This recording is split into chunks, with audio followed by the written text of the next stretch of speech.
বিরিয়ানির মাংসটা এই যে ম্যারিনেট করে রেখে দিয়েছিলাম ভিনিগার দিয়ে ধুয়ে সুন্দর করে। আর আমার আলুটাও একটু সেদ্ধ করে মশলা দিয়ে তৈরি হয়ে গেছে। আমার মশলা সব রেডি হয়ে গেছে। এই যে বিরিয়ানি মশলাটা বাড়িতে করে নিলাম, এক্ষুনি করলাম।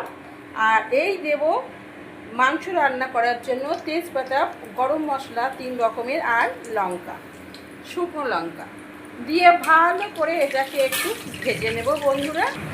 এদিকে আমার রাইসটাও হয়ে গেছে, এই যে সুন্দর হয়ে গেছে রাইসটা, একদম পারফেক্ট রাইস হয়েছে বন্ধুরা। এবার আমি একে একে পেঁয়াজ দেব। এই যে পেঁয়াজ একটু বেরেস্তা করে রেখে দেব বিরিয়ানিতে দেওয়ার জন্য, দিলে বিরিয়ানিতে ভালো কালারও আসে এবং টেস্টি হয়। তো আমি পেঁয়াজ সবটাই দিয়ে দিয়েছি, দিয়ে এর থেকে একটু তুলে আমি রেখে দেব। ছোট্ট একটা টিপস বলি বন্ধুরা, এই পেঁয়াজটা তাড়াতাড়ি ভাজার জন্য একটু চিনি এরকম করে দেবেন, দিলে দেখবেন পেঁয়াজটা খুব সুন্দর তাড়াতাড়ি করে ভাজা হয়ে যাচ্ছে। যেহেতু চিনির গায়ে তাড়াতাড়ি আগুনটা ধরে, একটু সুন্দর কালার চলে আসে। তো আমি এরকম করে ভেজে নেব বন্ধুরা। বেরেস্তা একটু হয়ে গেছে বন্ধুরা, তো আমি একটু তুলে রাখবো, রেখে এটা আমি বিরিয়ানিতে দিয়ে দেব। বিরিয়ানিতে দিলে ভালো কালার আসে এবং টেস্ট খুব সুন্দর হয় বেরেস্তা দিলে। এবার আমি এই যে মশলাটা করলাম পেঁয়াজের মধ্যে দিয়ে দেব। এই যে আমি মিক্সিতে মশলা করে নিয়েছি, পেঁয়াজ, রসুন, আদা, এটা আমি সবটাই দিয়ে দেব। তারপরে কষা হয়ে গেলে আমি টমেটো দেব। এটা মাখো মাখো হয়ে গেলে টমেটোগুলো দিয়ে দেব, আর এর সাথে 1 চামচ চিনি দিয়ে দেব।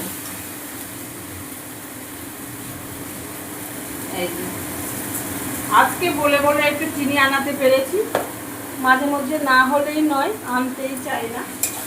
তো যাই হোক, তারপরে কষে নিই, আবার ফিরে আসছি বন্ধুরা। টমেটোগুলো দিয়ে দিয়েছি বন্ধুরা, আমার মশলা এই যে তেল ছেড়ে গেছে। এই যে এই টমেটোটা দিয়ে আর একটু ভালো করে কষে নেব। এবার একে একে দিয়ে দেবো একটু হলুদ,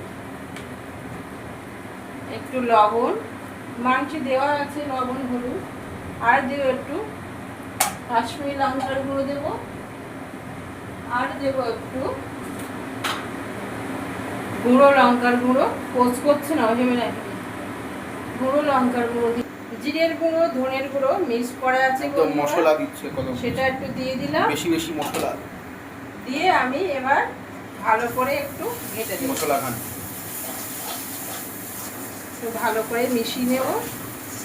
মশলাটা বেশি ধরে গেছে না, জল দেব, দিয়ে সুন্দর করে এবার আমি চিকেনগুলো সব দিয়ে দেবো।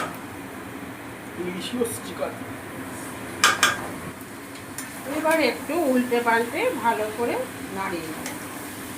আমি কিন্তু 1.5 থেকে 2 ঘন্টা ম্যারিনেট করে রেখেছিলাম, কারণ ম্যারিনেট করাটা কিন্তু আসল বন্ধুরা। ভিনিগার দিয়ে ধুয়ে ভালো করে ম্যারিনেট করতে রেখে দিয়েছিলাম। এবার আমি এরকম করে ভালো করে কষবো মাংসটা। কড়ার সময় এই হয়ে গেল। এ থেকে আমি 3 চামচ দই নেব, নিয়ে ফেটিয়ে এতে দিয়ে দেব। সবটা কিন্তু দেব না, 3 চামচ দেব, যেহেতু বিরিয়ানি হবে।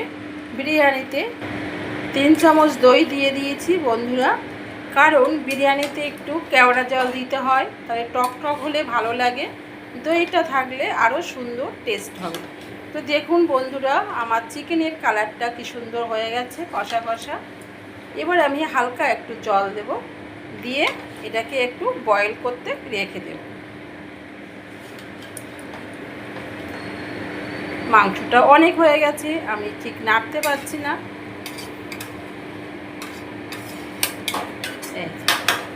রেডি হয়ে গেছে। এদিকে আমার মাংসের দেব সেই জলটা ফুটে গেছে, তো এই জলটা আমি নিয়ে এবার ঢেলে দেব। ঘি দিলাম,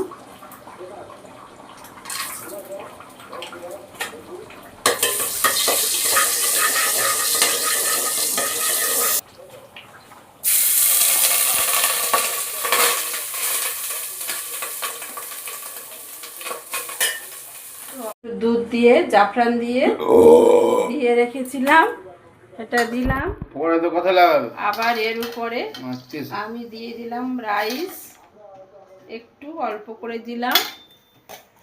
তার উপরে আমি দেব একটু বিরিয়ানি মশলা ছড়িয়ে দেব। বন্ধুরা, এটা বাড়িতে করেছিলাম এবং একটু কেনাও আছে, একটু বাড়িও আছে। তারপরে 2 পিস আলু দিয়ে দেব,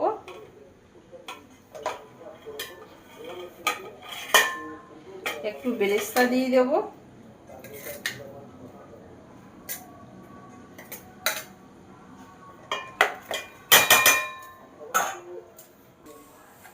সামান্য একটু নুন দিয়ে দেব।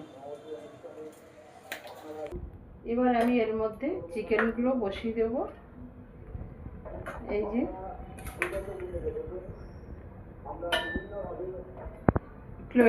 আর একটু হালকা বয়েল হবে।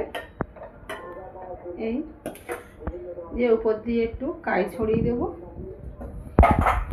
দিয়ে আমি একটু গোলাপ জল দেব,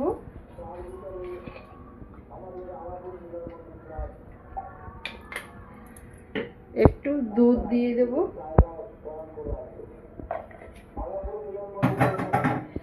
এবার আমি এইগুলো আলু যেগুলো এক্সেস আছে সেগুলো আমি সুন্দর করে বসিয়ে দেব।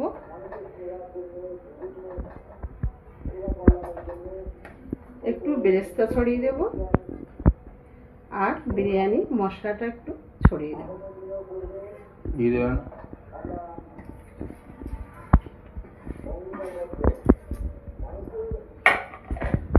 এবার এর উপর দিয়ে একটু মাংস কাই দিয়ে একটু লবণ দিয়ে দিলাম আর একটু ঘি দিয়ে দিলাম, আবার একটু গোলাপ জল দিয়ে দিলাম, বেশ আন্দাজ মতো অল্প একটু দেব, কিছু হতো না। লাস্টে একটু উপর দিয়ে আতর ছড়িয়ে দেবো। পুরোটা দিয়ে দিল? হ্যাঁ, পুরোটা একটা হাফ ছিল না এটা। আচ্ছা, ভালো। এবার আমি এটাকে দমে রাখবো। ব্যাস, এর চারিপাশে আটকায়নি, এই কারণে হাঁড়িটা খুব সুন্দর, একদম পারফেক্ট।